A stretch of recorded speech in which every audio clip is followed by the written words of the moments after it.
Keluarga Saat Teduh yang saya sangat kasihi, Tuhan telah memilih kita untuk menjadi orang-orang yang gagah perkasa dalam kerajaan-Nya. Saya percaya hari ini Tuhan akan memberikan kekuatan ekstra kepada mereka yang lemah. Ingatlah bahwa ketika kita lemah, Tuhan itu kuat. Mari kita menghampiri Tuhan ya. Dan sebelumnya, saya bacakan terlebih dahulu kesaksian. Dan saya yakin waktu dibacakan ini akan menguatkan iman seseorang. Fenty berkata begini, saat saya ikut Saat Teduh bersama pada tanggal 20 Oktober 2021, pastor dan tim mendoakan keluarga yang memohon keturunan. Saya dan suami saya menikah sudah 2 tahun. Bulan April 2021, saya didiagnosa dokter hamil di luar kandungan. Dan itu adalah kehamilan pertama saya, yang mengharuskan saya untuk operasi. Saya merasa sangat kecewa dan itu membuat saya selalu merasa cemas setiap menjelang siklus menstruasi. Saat pastor dan tim berdoa saat itu juga saya menangis. Dan saya imani itu, maksudnya mengimani apa yang dikatakan dan nubuatkan. Puji Tuhan, tanggal 4 November 2021 saya dinyatakan positif hamil di dalam kandungan. Padahal rencana bulan Oktober saya dan suami saya mau periksa ke dokter kandungan pada tanggal tersebut. Sungguh Tuhan bekerja luar biasa dan hebat sekali dalam hidup saya. Semua tepat dan indah pada waktunya. Haleluya. Wahyu Erliasna. Shalom pastor dan tim. 1 Desember 2021, dari bangun pagi hari mata saya sudah merasakan sakit. Sangat tidak nyaman untuk membuka mata, hingga saya langsung berobat ke dokter. Hingga malam harinya, sakit itu pun tidak hilang. Di situ saya bingung mau ikut Saat Teduh bersama, tapi mata saya nggak tahan untuk menatap layar handphone. Namun saya memutuskan untuk tetap masuk ke hadirat Tuhan, yaitu ikut Saat Teduh bersama. Meskipun saat itu saya masih merasakan sakitnya, tapi puji Tuhan selesai acara saya merasakan sakit mata saya telah berkurang. Hingga saya pun bisa ikut CG Tebing Tinggi. Ini sel grup kami di situ ya. Meskipun saya tidak dapat mengaktifkan video saat CG, dan ajaib secara luar biasa besok paginya mata saya, Tuhan Yesus sudah pulihkan total. Saya nyaman kembali membuka mata. Tuhan Yesus sudah sembuhkan mata saya itu. Praise the Lord. Oh, ada lagi tambahan. Mohon doanya supaya mata saya bisa berkurang minusnya. Amin. Saya doa tidak ada yang mustahil bagi Tuhan ya. Tuhan bisa pulihkan seperti sedia kala, bahkan sempurna. Utami.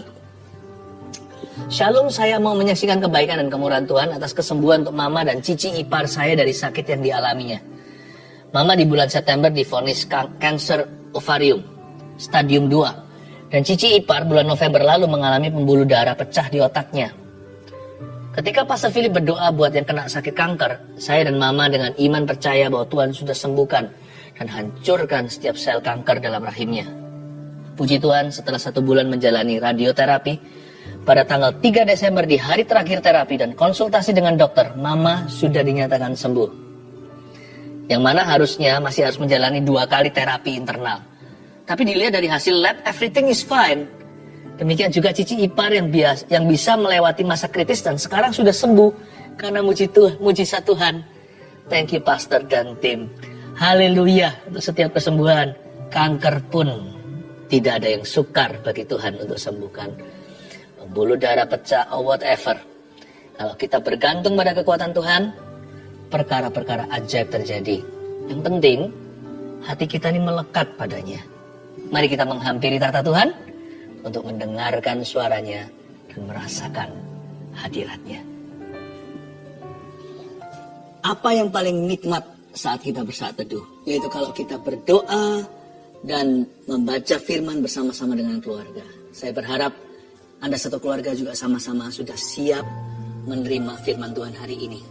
Saya bacakan dulu kesaksian untuk menguatkan Anda sekalian, sehingga berkat Tuhan akan mengalir dengan limpah, bahkan di dalam rumah tangga setiap keluarga Saat Teduh tercinta.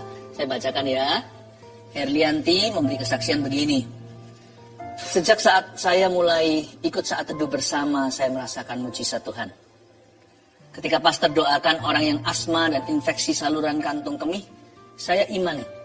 Dan tanpa sadar saya sering kambuh infeksi saluran kantung kemih. Ternyata setelah didoakan pastor, tidak pernah kambuh lagi. Saya percaya Tuhan Yesus sudah sembuhkan saya. Anak saya dulu Kalau dia batuk dan tidak cepat diberi obat, biasanya bisa sampai sesak nafas. Dokter pernah bilang itu asma. Namun sekarang asma itu sudah tidak kambuh lagi. Walaupun anak saya kena batuk, puji Tuhan Yesus, Ia sudah sembuhkan kami. Terima kasih Tuhan, terima kasih Pastor Philip, Tuhan Yesus memberkati pelayanannya.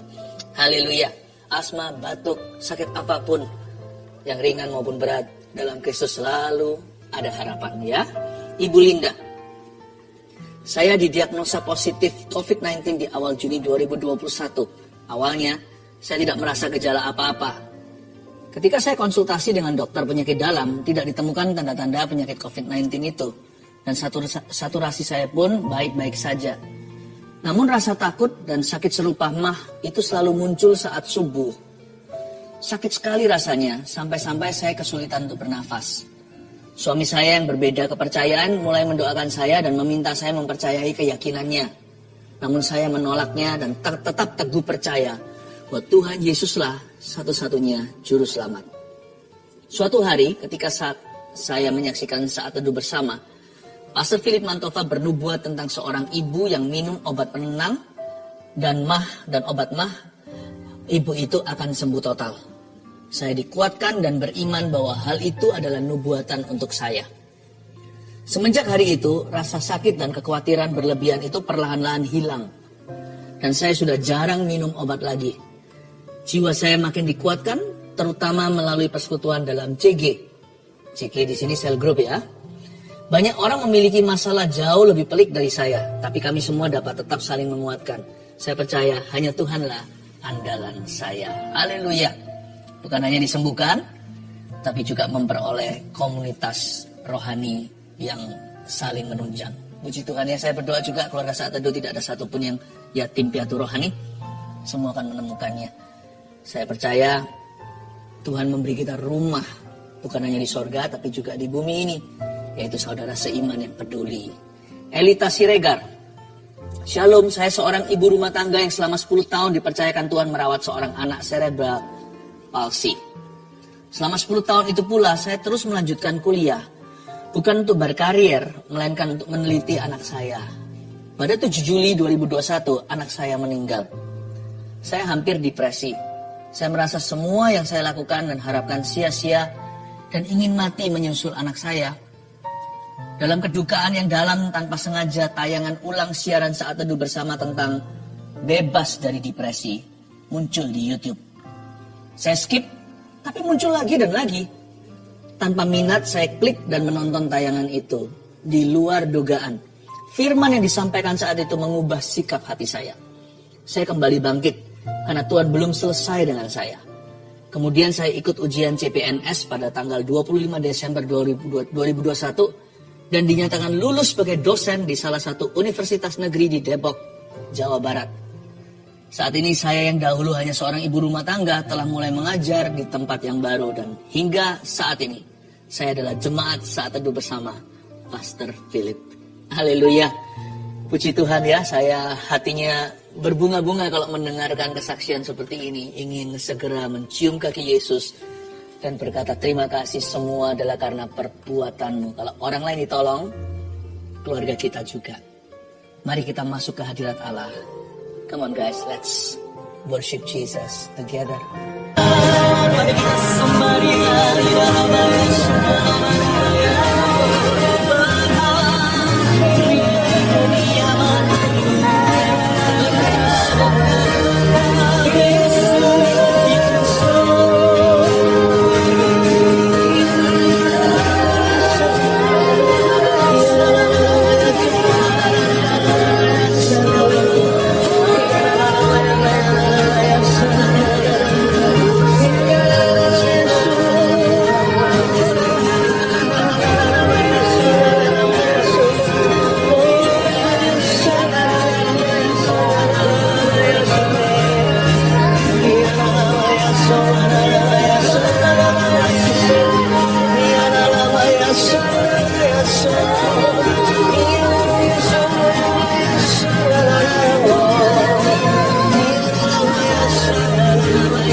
Tuhan. Datanglah untuk mendekat. Datanglah untuk mendengar. Biar jiwa kita diam dan ketahui bahwa Dia adalah Allah. Tenanglah. Jangan pikirkan semua sendiri. Ada Tuhan, you see. Ada Tuhan di tahta. I see Him on the throne. Tenang. Aku melihat Dia ada di atas tatanya. Menjulang tinggi, membumbung tinggi. Jubahnya memenuhi bait suci. Kehidupanmu dan kehidupanku. Hampiri Dia untuk mendengar. Bukan untuk didengarkan. Makasih Tuhan. You are here. You are here. You are here. Haleluya. Sampaikan sabdamu. Sembunyikan hamba-Mu rapat-rapat di balik salib-Mu. Biarkan kehendak-Mu yang jadi. Kerajaan-Mu yang datang. Dalam nama Yesus. Amin. Praise the Lord. Puji Tuhan. Shalom semua. Saya ingin menyampaikan sebuah pesan berjudul Triwira Daud. Ambil catatan, ambil Alkitab. Di 2 Samuel ya. 2 Samuel pasal 23. Ayat 13 sampai 17.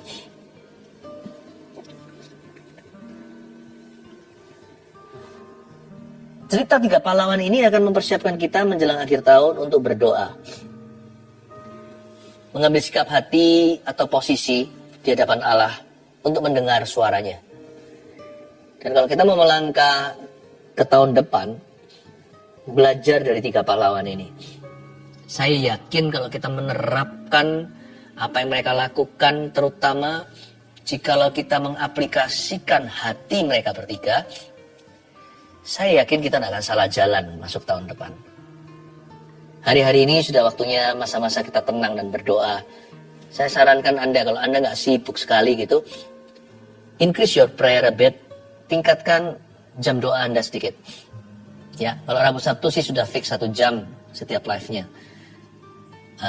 Tapi kalau Anda punya waktu luang, pakai untuk sembahyang. Pakai untuk doa kepada Tuhan Yesus. Saya belum punya banyak waktu luang hari-hari ini. Saya merindu-rindukan untuk masuk, duduk diam di kakinya. Sungguh-sungguh diam maksud saya.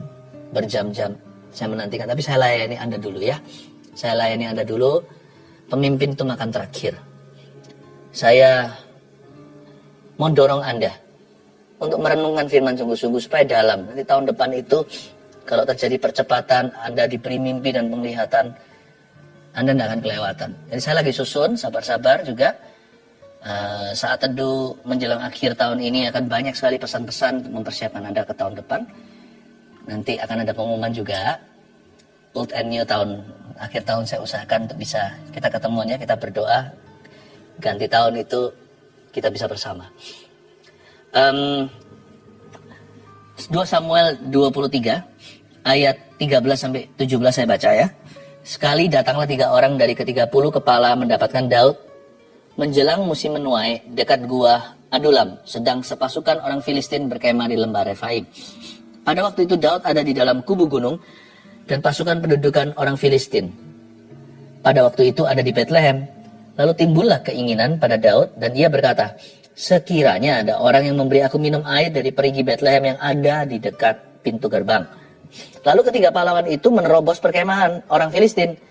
Mereka menimba air dari perigi Bethlehem yang ada dekat pintu gerbang, mengangkatnya dan membawanya kepada Daud. Tetapi Daud tidak mau meminumnya, melainkan mempersembahkannya sebagai korban curahan pada Tuhan. Katanya, jauhkanlah daripadaku ya Tuhan untuk berbuat demikian. Bukankah ini darah orang-orang yang telah pergi dengan mempertaruhkan nyawanya? Dan ia tidak mau meminumnya. Itulah yang dilakukan ketika pahlawan itu. Triwira Daud ya. Ayat 13 dulu. Coba saya jelaskan. Sekali datanglah 3 orang dari ke-30 kepala mendapatkan Daud. 10% saja dari 30 pahlawan gagah perkasa ada 3 yang mendekat lebih dari yang lainnya. Seperti murid Yesus ada 12. Tapi 3 itu dekat sekali. Contohnya di Getsemani. Termasuk di Gunung Transfigurasi. Ketika Yesus berubah rupa, selalu aja Petrus, Yohanes, Yakobus. Jangan jadi orang yang mendekat sama Tuhan itu tanggung. Kalau mau dekat itu dekat beneran. Sungguh-sungguhlah dengan Tuhan. Bukan berarti kita merasa lebih rohani dari orang lain atau bersaing yang gak sehat. Tapi kalau kita mau dekat sama Tuhan, memang kita harus berlomba-lomba. Bukan saling membandingkan ya, itu urusan sendiri-sendiri. Tetapi kalau kita mau mendekat sama Tuhan, mendekatlah dengan segenap hati, segenap jiwa, akal budi, dan kekuatan. Nah, berikut ini nanti adalah tuntunan bagi orang-orang yang dipilih sama Tuhan untuk mendekat kepadanya. Dan tidak semua orang mau menempuh jalan itu. Tahu nggak? Nggak semua orang ingin mendekati Tuhan. Padahal Tuhan itu loh, indah tak terhingga. Nah, 3 orang dari ke-30 berarti 10% saja. Mereka datang mendapatkan Daud menjelang musim menuai dekat Gua Adulam. Sedang sepasukan orang Filistin itu berkemah di lembah Refaim. Jadi 3 orang dari 30 mereka datang mendapatkan Daud. Ngapain sih? Kira-kira mereka datang ke Daud itu mau minta sesuatu? Nggak salah sih. Tapi I don't think so. Mereka datang mendekat ke Daud itu kayaknya mereka datang untuk cari tahu apa kabar dengan pemimpinnya. Mereka datang untuk bertanya, how are you? Bukan basa-basi tapinya. Banyak orang berkata, how are you? Tapi mereka tidak tertarik pada dirimu. Mereka hanya bicara tentang dirinya. Jadi pertanyaan how are you tadi itu hanyalah pembuka pembicaraan saja. Tapi orang 3 ini serius. Karena kita tahu ceritanya. Mereka tidak mengemukakan keinginannya atau keperluannya. Mereka bahkan juga tidak datang untuk didengarkan. Mereka datang itu to serve and to listen. Mereka datang untuk melayani dan mendengarkan pemimpinnya. Yang kita ikuti itu bukan Daud. Lebih dari Daud. Anak Daud, Yesus Kristus. Tuhan di atas segala Tuhan. Raja di atas segala raja. Juru selamat kita yang sudah mati untuk kita apalagi. Dan juga yang juga sudah bangkit untuk kita semua. Jikalau Triwira itu begitu tinggi dedikasi. Apalagi kita kepada Tuhan Yesus anak Daud itu. Kalau mereka datang mendapatkan Daud, bukan untuk mendapatkan sesuatu. Mereka datang untuk mendapatkan Daud, bukan mendapatkan apa. Bukan mendapatkan sesuatu untuk mereka. Mereka datang untuk mendapatkan Daud. Do you come to Jesus to get Jesus? Apakah Anda datang kepada Yesus untuk mendapatkan Yesus? Atau Anda datang kepada Yesus untuk mendapatkan sesuatu dari Yesus? Makanya kita itu dipanggil untuk mencari wajahnya. Dan barang siapa mencari wajahnya bahkan juga akan menemukan tangannya. Meskipun tidak memintanya. Kepala pasukan itu 3 orang itu mendapatkan Daud. They come to listen and to serve.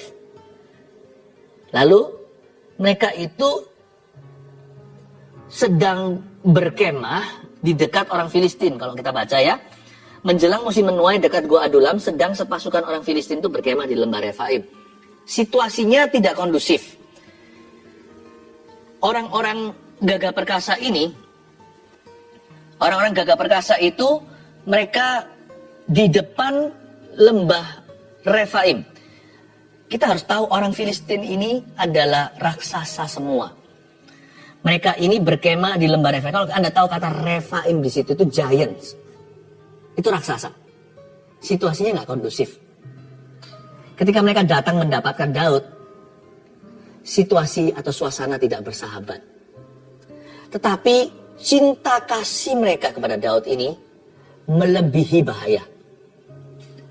Mereka nggak peduli situasi atau kondisi seputar hidup mereka. Mereka rasanya rindu pada pemimpinnya. Saya berani memastikan bahwa minimal 3 orang dari 30 itu, mereka bukan hanya berdedikasi tinggi, tapi mereka itu mengasihi. Jangan hanya komitmen sama Tuhan, apalagi karena ketakutan. Jangan pula hanyalah berdedikasi kepada Tuhan Yesus. Tapi kita harus menghampiri Tuhan dengan kasih yang tulus. Yesus loh mengasihi kita apa adanya waktu kita masih berdosa. Agape love, kasih tak bersyarat. Nah kenapa sekarang setelah kita dikasihnya demikian kita nggak bisa mengasihi Tuhan tanpa syarat pula? Tidak sedikit di antara kita masih bisa kecewa sama Tuhan ya kan? Berapa banyak di antara kita yang bisa marah? Marah sama Tuhan Yesus. Sekalipun 30 orang itu disebut pahlawan Daud. Mereka itu ternama. Tapi 3 orang ini terlalu ketara kasih mereka kepada sang raja.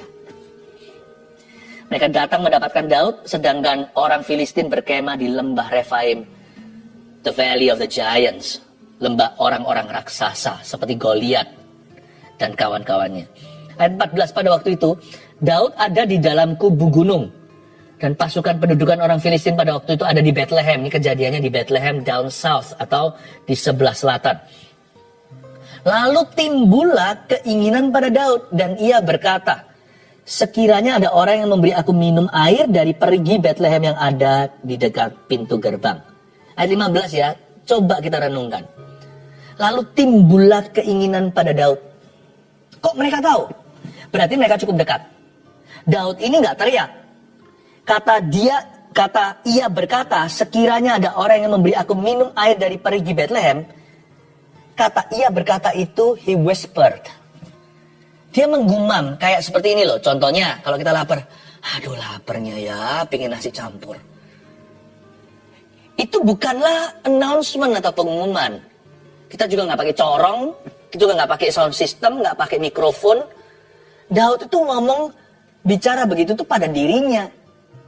Tidak diutarakan kepada siapa, tidak ditujukan kepada orang-orang lain.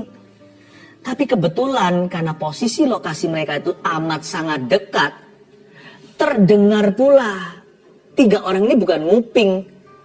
Pas mereka lagi visitasi, waktu mereka besuk sang raja di guanya, tepat dengan waktu ketika mereka tiba itu timbullah keinginan pada Daud dan ia berkata, lalu ia diam-diam berbisik pada dirinya. Begitulah kira-kira bunyinya.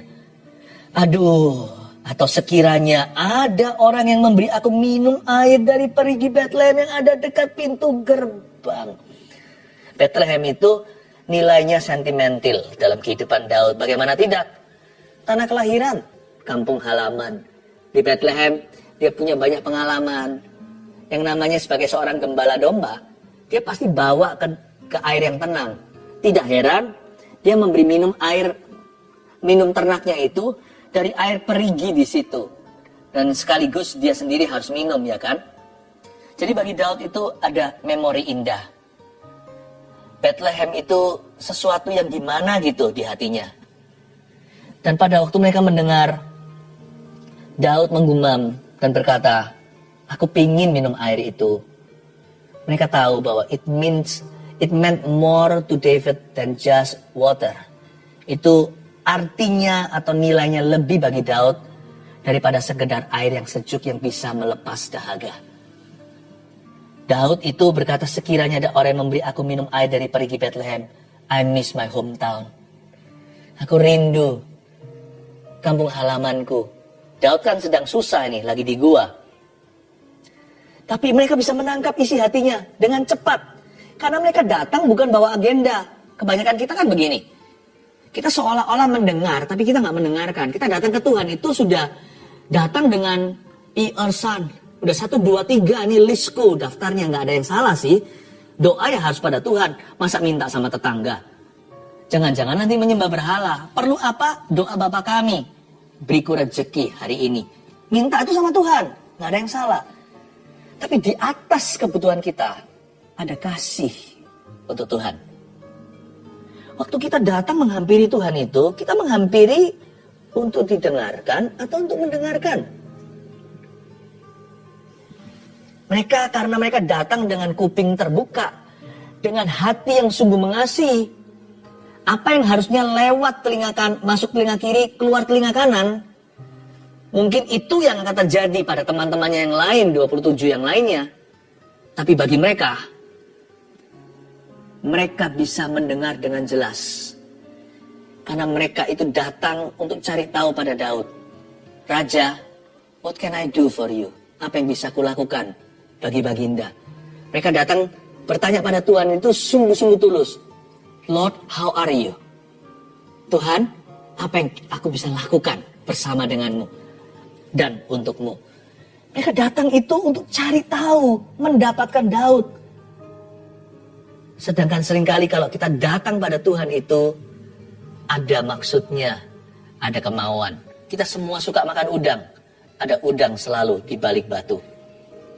Kalau bicara soal doa, selalu kita ada maunya. Gak salah sekali lagi. Tapi apa salahnya juga kita mau apa yang Yesus mau. Kita inginkan yang dia inginkan. Hati kita dihancurkan oleh apa yang menghancurkan hatinya. Jangan datang membawakan kehancuran hatimu saja. Semua orang juga begitu sama Allah Maha Kuasa. Semua datang membawa broken heart-nya. Tapi siapa yang peduli enough? Siapa yang cukup pedulikan? Apa yang menghancurkan hati Tuhan? Siapa yang duduk diam seperti Maria dan berkata, tell me what broke your heart?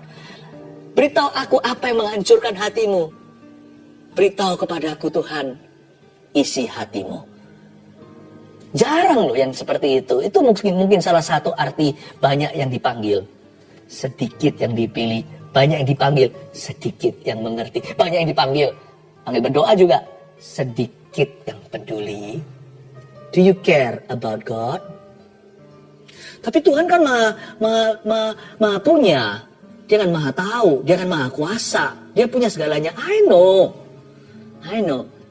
Tapi jangan lupa loh, kita dicipta untuk bersekutu dengannya. Dicipta dalam gambar dan rupanya. Bukan karena Tuhan kekurangan. Bukan karena Tuhan kesepian. Saya dan istri saya nggak kesepian kok.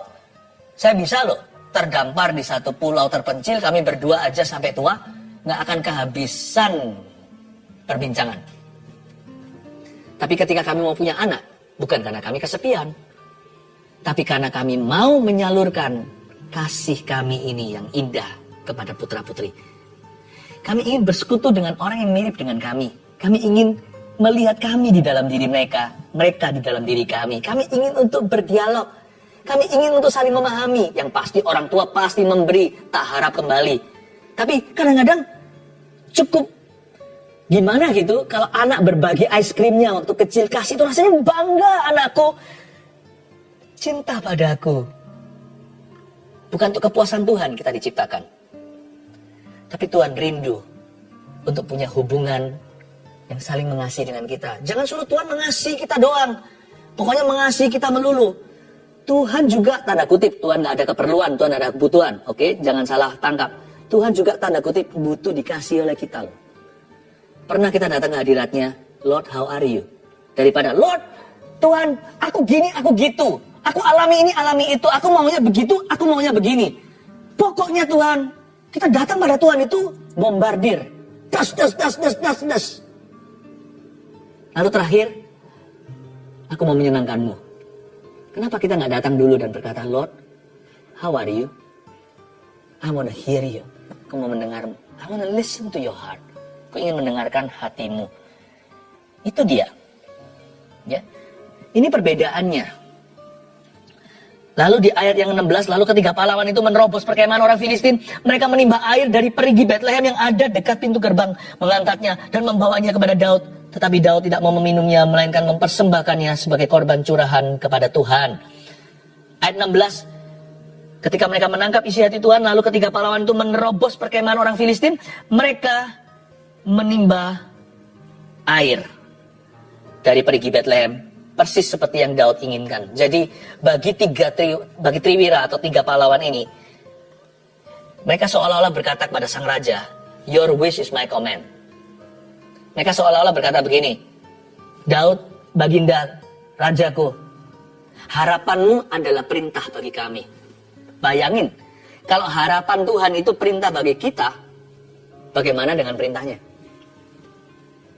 Kalau harapannya aja, keinginannya aja menjadi perintah atau commandment bagi kita, Tuhan gak usah main perintah lah sama orang-orang yang mengasihi dia. Tuhan, gitu aja kita ngerti. Tuhan berembus selembut-lembutnya Roh Kudus ketika tiba. Kita ngerti Tuhan nggak suruh, Tuhan nggak akan pakai ancam-ancam, kamu harus ampuni, kalau enggak, ku lempar kamu ke algojo-algojoku. Nggak perlu. Ketika kita dekat Tuhan, kita langsung paham, kita harus mengampuni musuh-musuh kita. Waktu Tuhan baik sama kita, Tuhan nggak perlu main perintah. Tuhan nggak perlu main paksa. Nggak ada gaya Yunus begitu. Ya, dikirimin ikan paus, nggak tahu ya itu ikan paus atau enggak, ini kiasan saja, tapi itu ikan beneran, saya nggak tahu jenis ikan apa. Nggak perlu pakai ikan-ikanan untuk paksa saya ke Niniwe.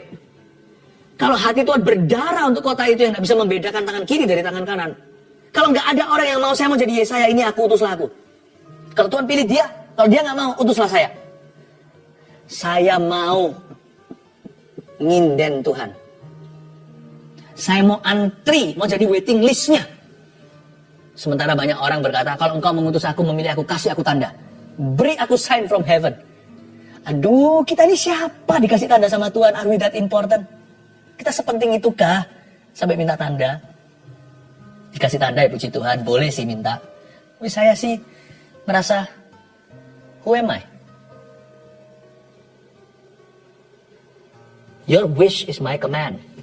Harapanmu adalah perintah bagiku. Dan perintahmu, makanya seorang yang sangat dikasih oleh Tuhan, murid Yesus namanya Yohanes, dia tulis dalam suratnya begini, perintah-perintahnya tidak berat. What? Masa perintah Tuhan gak berat? Coba Pak, gak usah banyak-banyak, 10 perintah Allah aja. Waduh, gimana tuh? Tapi orang yang memahami kasih pada Tuhan, bukan hanya dikasih Tuhan, itu yang pertama ya. Tapi setelahnya itu loh, kita seringkali gagal total. Kalau kita paham kasih, perintahnya gak berat loh. Karena kalau harapannya adalah perintah, perintahnya adalah sukacita. Oh Tuhan, beritahu apa yang bisa aku lakukan. Apalagi kalau kita hutang budi ya sama satu orang ya. Kita mau kembaliin, dia gak mau. Kita balas budi, dia juga gak terima. Orang kita minta apa? Kita harap dia minta sesuatu, gak minta-minta. Kita sarankan satu persatu tidak dihiraukan, ya enggak lah, nggak usah. Jikalau suatu hari dia berkata, oke, satu aja. Bisakah kamu, belum selesaikan kalimat, kita langsung berteriak, bisa. Karena kita hutang budi sama dia. Kita hutang jasa. Mungkin kita hutang nyawa sama orang itu. Misalkan kalau orang itu kasih ginjalnya kepada anak Anda yang gagal ginjal. Salah satunya diberikan, masa kalau dia, if he does not name his price, kalau dia tidak mencetuskan harganya berapa, masa kalau dia berkata, satu aja yang aku minta, aku kepingin minum air dari perigi Bethlehem itu. Oh, percayalah, kalau saya jadi orang yang berhutang budi sama dia, saya terbang detik itu juga.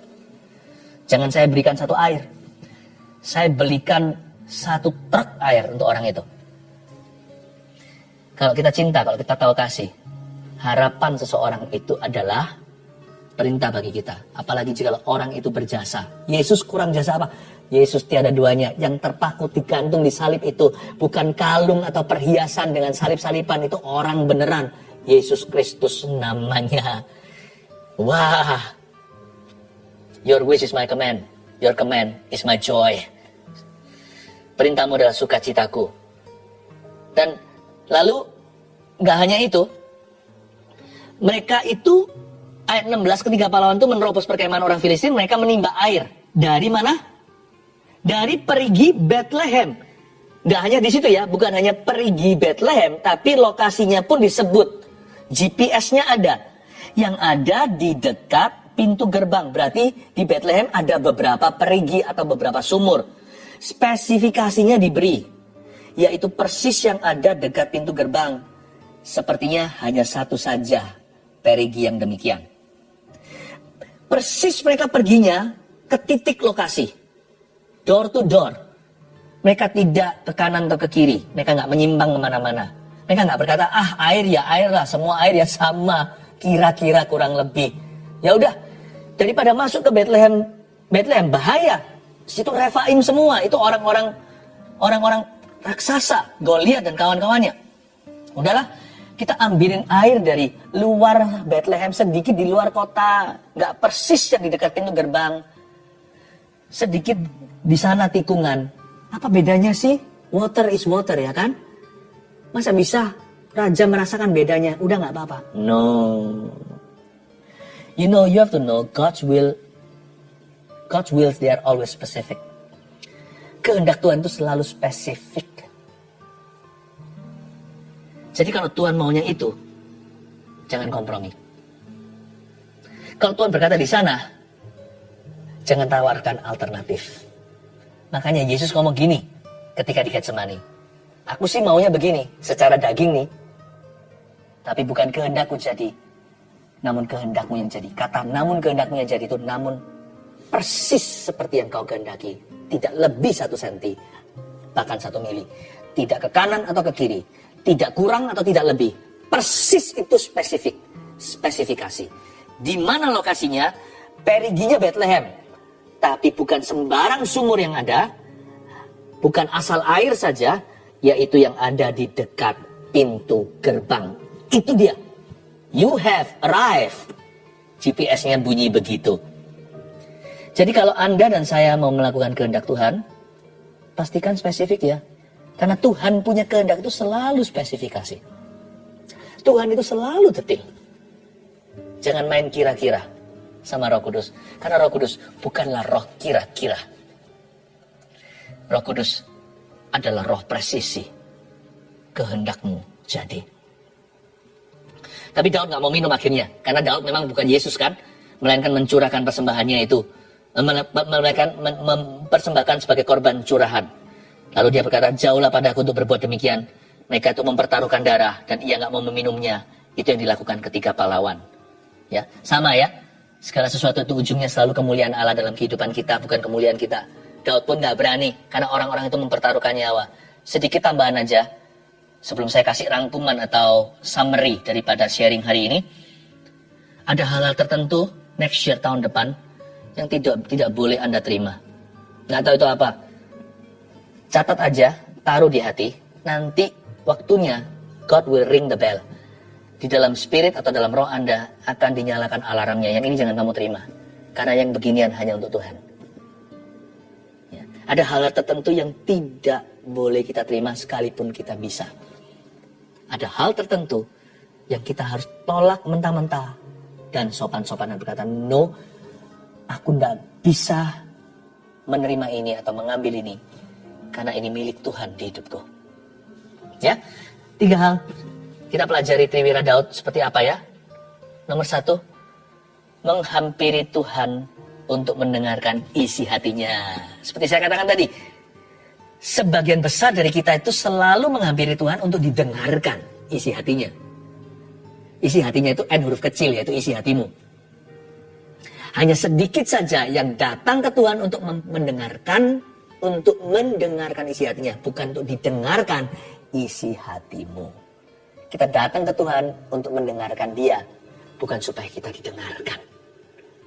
Kalau kita bisa begini, gak akan salah jalan tahun depan. Karena nanti Tuhan akan nyatakan kehendaknya. Karena firman berkata, tak seorang pun mencari wajahku tidak menemukan. Kalau kita datang untuk mendengarkan isi hatinya yang akan kita terima. Dari situ mulailah berencana. Jangan sebaliknya, rencana dulu, proposal ke Tuhan Yesus. No, tanya dulu, Tuhan apa kehendakmu, barulah buat perencanaan.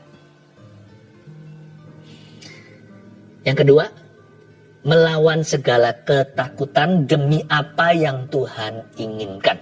Catat. Yang kita bisa pelajari dari Triwira ini adalah, selain menghampiri Tuhan untuk mendengarkan isi hatinya adalah, kita mesti harus melawan segala ketakutan. Demi apa? Demi apa yang Tuhan inginkan. Pokoknya, kalau Tuhan inginkan sesuatu dalam hidupmu ya, beda-beda setiap orang. Kecuali kalau apa yang universal atau apa yang umum. Seperti mengasihi, seperti tidak berzina, seperti belajar memberi, bersyukur, itu semua kan umum. Tapi nggak semua keinginan Tuhan itu rata di antara kita. Karena setiap orang juga punya kumat-kumatan yang berbeda. Setiap orang punya penyakitnya sendiri. Setiap orang punya kekurangan, setiap orang punya kelebihan. Karena itu ada juga keinginan-keinginan Allah yang nggak sama antara Anda dan saya. Beda dirimu, beda diriku. Kecuali yang umum sekali lagi. Tapi semua harus berlandaskan firman. Semua harus di dalam Tuhan. Pokoknya, kalau kita menyadari ada sesuatu yang Tuhan ingini dalam hidup kita, Lawanlah semua ketakutanmu. Segala pikiran, perasaan yang menentang keinginan atau kehendak Tuhan itu lawan. Kalau demi apa yang Tuhan inginkan, kalau Tuhan inginkan sesuatu dalam kehidupanmu, catat ini. Tolong dibelanin. Nggak tahu itu bahasa Indonesia yang benar nggak? Pokoknya kalau Tuhan mau sesuatu di hidupmu, belanin itu. Dibela seperti apa? Seperti Triwira itu menembus Refaim.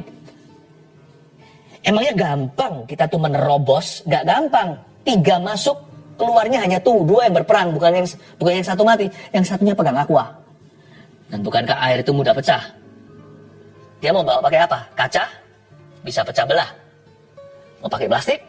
Ini mereka melawan pedang, panah, dan semua senjata tajam. Masuk 3, keluar 2. Masuk mendadak, surprise attack atau serangan kejutan, keluar dikepung dan surrounded by enemies. Bayangkan harga yang mereka bayar demi keinginan rajanya, yang pada kita lebih besar dari Daud. Anak Daud, namanya Yesus Kristus, Tuhan dan Raja kita.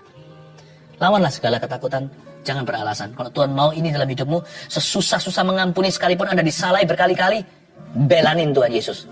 Jangan belanin feelingmu. Belanin Tuhan. Lawan ketakutan dan refaimmu. Karena Tuhan layak menerima yang terbaik. Yang terakhir, melakukan kehendak Tuhan dengan teliti dan hati-hati. Kalau Tuhan bilang pergi Bethlehem, catat itu. Dan kalau lokasinya diberikan di dekat pintu gerbang, di dalam melakukan kehendak Tuhan, secara teliti dan hati-hati, tidak ada yang namanya spirit kira-kira atau kurang lebih. Hapus itu dari dictionary atau dari kamus hidup kita. Ngikut Yesus itu gak bisa kira-kira, gak bisa kurang lebih. Apapun yang tidak persis atau presisi, Alkitab mengatakan itu sin atau dosa. Itulah kompromi. Kalau Yesus berkata mengampuni, dan itu berarti melupakan, jangan kita tawar berkata, aku bisa mengampuni tapi gak bisa melupakan. Kita minta sama Yesus tuh win-win solusi. Gak ada win-win solusi. Sama Yesus kita selalu kalah, dia selalu menang. Kehendakmu yang jadi, bukan kehendakku. Harus begitu. Siapa raja, siapa hamba, harus tahu diri. Gak ada namanya kurang lebih. Persis yang Tuhan mau. Jadi kalau kita melakukan kehendak Tuhan dalam hidup ini, kita harus teliti dan harus hati-hati. Catat dulu yang mana yang dimaksudkan Tuhan dengan perigi. Dan di dekat pintu gerbang mana. Setiap kita ada lokasi ketaatan yang tertuju ke sana. Pastikan kalau kita taatlah dengan segenap dan dengan sepenuhnya. Haleluya. Triwira Daud kita pelajari menjelang akhir tahun. 1, menghampiri Tuhan untuk mendengarkan isi hatinya. 2, melawan segala ketakutan demi apa yang Tuhan inginkan. 3, melakukan kehendak Tuhan dengan teliti dan hati-hati. Haleluya. Update yang tumpang tangan. Tapi sebelumnya saya beritahu apa yang saya rasakan.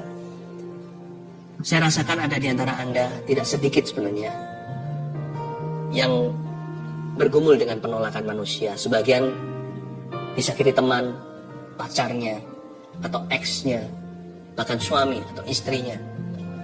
Dan tidak sedikit juga yang berurusan batinnya dengan orang tuanya.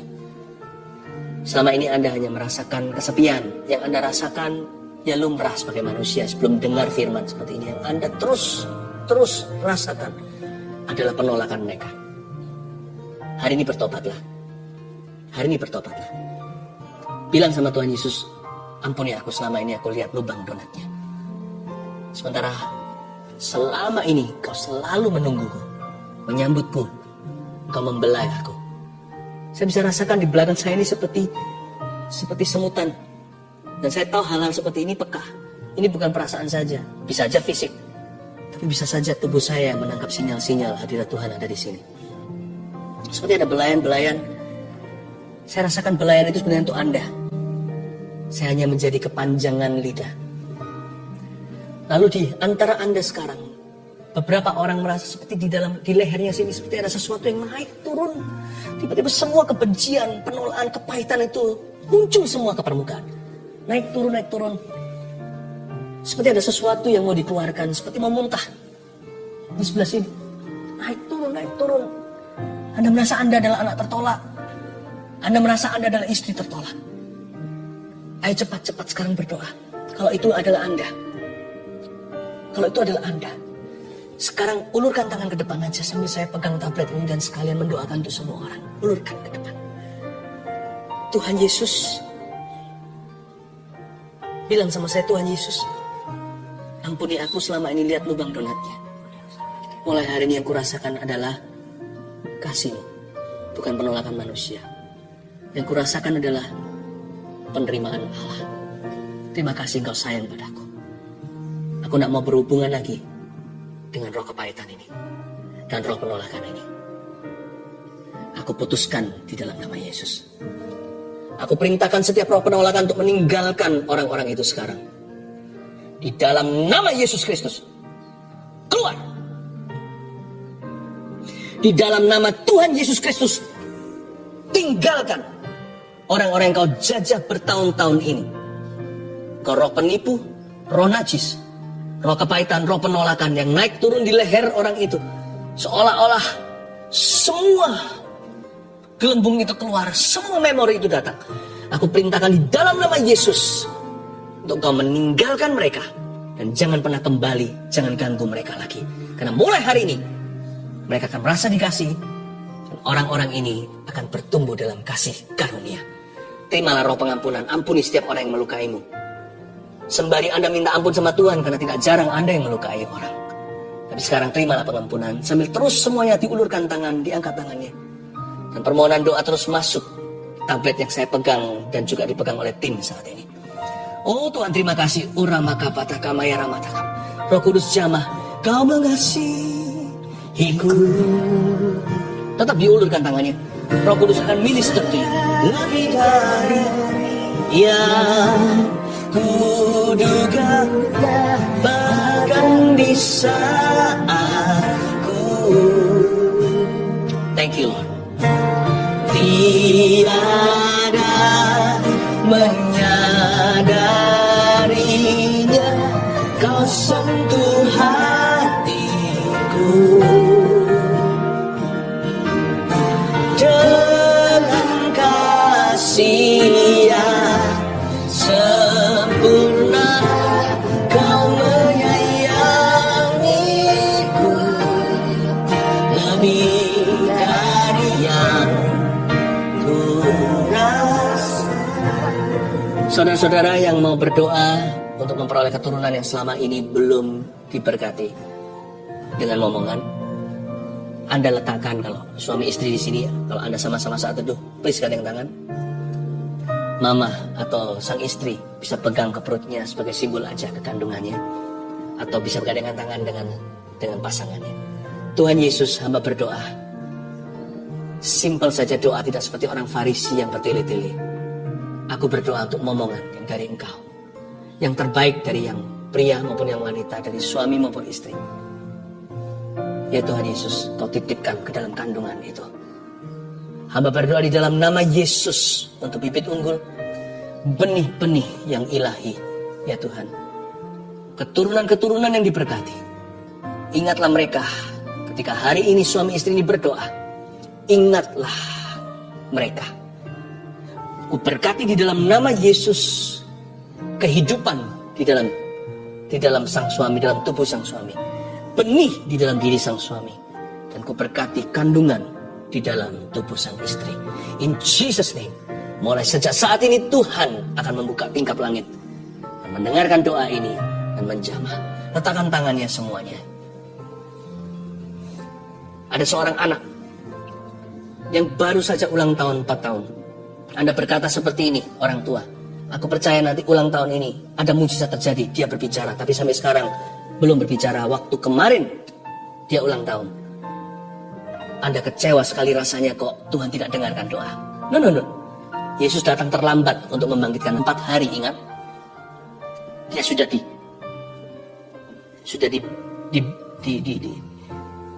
pakai kain kafan. Tetapi Tuhan Yesus tidak pernah terlambat. Sejak saat ini saya berdoa di dalam nama Yesus Kristus dan menubuatkan, anak Anda akan berbicara, akan datang waktunya, dia selalu berbicara, Sampai-sampai Anda berkata, tolong kasih mama waktu. Sebab anak ini akan suka ngoceh, suka cerita, suka ketawa. Terimalah untuk keluarga Anda di dalam nama Tuhan Yesus Kristus. Haleluya. Pohon zaitun itu perlu waktu untuk bertumbuh. Nggak bisa langsung dipetik buahnya. Tapi kalau sudah bertumbuh, dia bisa lama. Pohon ini bisa sampai ratusan atau ribuan tahun. Pohon zaitun ini nggak main-main. Pohon zaitun ini adalah pohon yang bisa memberikan hasil yang sangat-sangat menguntungkan nantinya setelah tahunan. Bahkan kadang-kadang bisa 40 tahun baru dia menghasilkan buah-buah yang maksimal, minyak-minyak yang paling murni. Anak kan juga begitu kan? Waktu masih kecil dia merepotkan. Tapi kalau Anda tekun mendidik dia dalam takut akan Tuhan, dalam hikmat-hikmat dan doa, anak itu nanti bertumbuh besar, tunggu dia nanti. Ketika dia mulai dewasa 20, 30, 40, semakin matang, semakin murni. Dari dulunya merepotkan, nanti akan membuat hidup Anda ringan. Anak yang bijaksana meringankan hidup ayah ibunya. Anak-anakmu seperti tunas pohon zaitun di sekeliling mejamu. 1, 2, 3, keluarga yang bahagia itu seperti apa? Yang kepala keluarganya takut mendukakan roh Allah. 2, yang istrinya penuh kasih dan kaya dalam perbuatan baik. 3, yang anak-anaknya bertumbuh dalam kebenaran firman. Saya percaya Anda diberkati. Amin. Mari kita sama-sama kembali menghampiri tahta Allah. Haleluya. Saya merasakan dalam roh saya ada sebuah seruan. Saya tahu itu bukan Roh Kudus tapi roh saya. Tapi kalau saya dekat sama Tuhan, saya percaya apa yang diutarakan oleh roh saya pun Tuhan akan dengarkan. Ada kata-kata menjerit begini. Keluarga Saat Teduh kali ini akan berhasil. Untuk keluarga Saat Teduh yang ingin ada program untuk punya anak, dibantu dengan medis, dan bahkan dokternya pun adalah seorang anak Tuhan. Don't worry. Seruan dalam roh saya dengarkan. Kali ini akan berhasil. Saya berdoa dalam nama Yesus. Tuhan bisa memberikan lewat mujizat. Tapi kadang-kadang Tuhan memberikan sesuatu yang progresif. Ada waktunya Tuhan memberikan secara supranatural. Juga datang saatnya di waktu kita kadang-kadang sesuatu yang alami terjadi lewat pertolongan. Itu pun pertolongan Tuhan. Segala pertolongan itu datang dari Tuhan. Keluarga Saat Teduh yang sedang memprogramkan untuk bayi, kali ini kau akan berhasil. Dalam nama Yesus. Terima kasih Tuhan. Semua orang yang mengharapkan anak juga, yang meminta mujizat. Sekarang juga percaya suami istri yang belum dikaruniai. Tadi waktu saya kasih ilustrasi 9 tahun tadi, ternyata memang ada yang 9 tahun sudah menunggu belum dapat. Dan Anda yang bukan 9 tahun, Anda bisa sama-sama dompleng iman. Gak apa-apa, kita juga ikut. Seperti wanita Sirofenisia, remah-remahnya pun, anjing pun makan dari apa yang jatuh dari meja Tuhan. Saya percaya ini juga untuk saya. Siapapun yang berdoa hari ini untuk keturunan yang belum mendapatkannya sekian lama, mari kita berdoa dalam nama Yesus. Bapak, aku imani suara bayi di rumahnya pasangan ini. Dalam nama Yesus berikan Tuhan tunas-tunas pohon zaitun di sekeliling meja mereka. Mulai hari ini jangan kasih satu saja, beri lebih Bapak. Dalam nama Yesus Kristus, bahkan akan ada yang mengandung twins. Padahal tidak ada sama sekali sejarah anak kembar dalam keluarganya. In Jesus name. Dalam nama Yesus. Terima kasih Tuhan. Dan mengucap syukur kepadamu semua yang memasukkan permohonan-permohonan doa lewat live chat dan komentar di kolom komen. Saya berdoa semuanya untuk mengulurkan tangan ya. Kita sama-sama mengulurkan tangan. Dengan demikian kita seperti bergandeng tangan. Bapak, aku tumpang tangan dalam nama Yesus.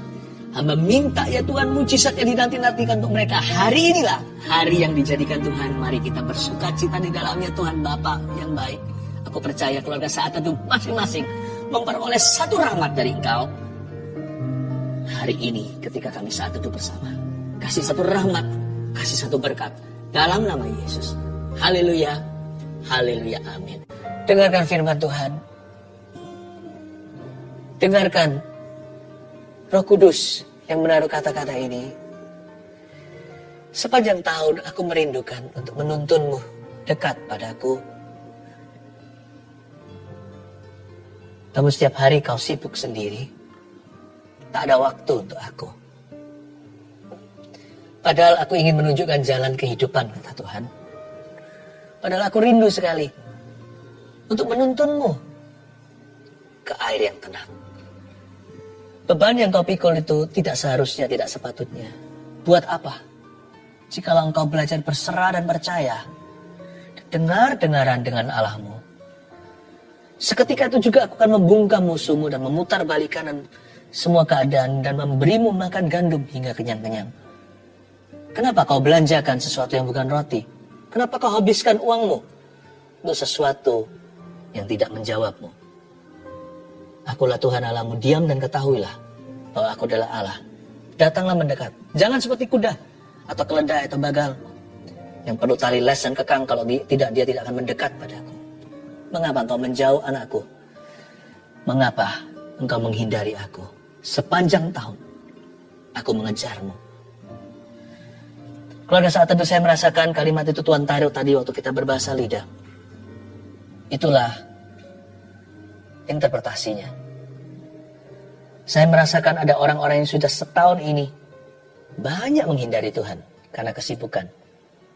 Buat resolusi yang baru, the coming year, di waktu yang akan datang, tahun depan ini, Anda akan semakin intim dan dekat. Sengaja by design, sengaja mendekat kepada Tuhan. Roh Kudus akan menuntunmu. Tuhan tak marah, Tuhan menyambutmu. Tuhan sangat mengasihi Anda. Ulurkan tangan sekarang, kita doakan untuk setiap orang yang telah mengirimkan permohonan doa. Oh, glory to Jesus, haleluya. Tuhan Yesus, waktu hamba-Mu menumbangkan tangan, kirimkan Roh Kudus-Mu mendekat ya Tuhan ke setiap orang, khususnya yang menuliskan di live chat dan komentar ini, semua orang yang berseru-seru kepada Tuhan. Tidak ada satu orang pun yang akan Tuhan luputkan. Aku berdoa Engkau melawat mereka saat ini. Engkau melawat mereka. Oh haleluya. Ada sebuah peace, saya nggak bisa jelaskan, seperti sungai mengalir. Damai itu. Damai itu membuatmu tenang, menguasai diri dan bisa berdoa. Oh haleluya. Saat teduh ini bukan akhirnya, ini permulaan. Setelah ini waktu Anda saat teduh pribadi, entah malam ini dilanjut sendiri atau besok pagi, you gonna hear God's voice clearer. Anda akan mendengar suara Tuhan lebih jelas. Terima kasih Tuhan. Ada satu orang yang tifus. Anda ada di rumah sakit sekarang, but suddenly malam ini tiba-tiba Anda segar sekali.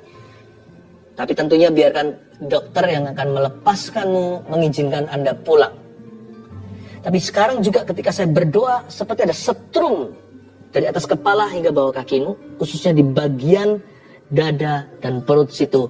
Tuhan jamah dengan aliran-aliran sorga. Anda merasakan seperti ada aliran listrik sekarang. Biarin, Anda gak pernah ngalami seperti ini, jangan takut. Tuhan sedang bekerja. Badan Anda sembuh. Besok dokter akan berkata, you're fine, go home. Anda bisa pulang. Thank you Jesus, terima kasih Tuhan Yesus. Ada satu orang yang sedang menyaksikan saat teduh ini di samping seseorang yang sedang koma. Tumpang tangan ke orang itu sekarang.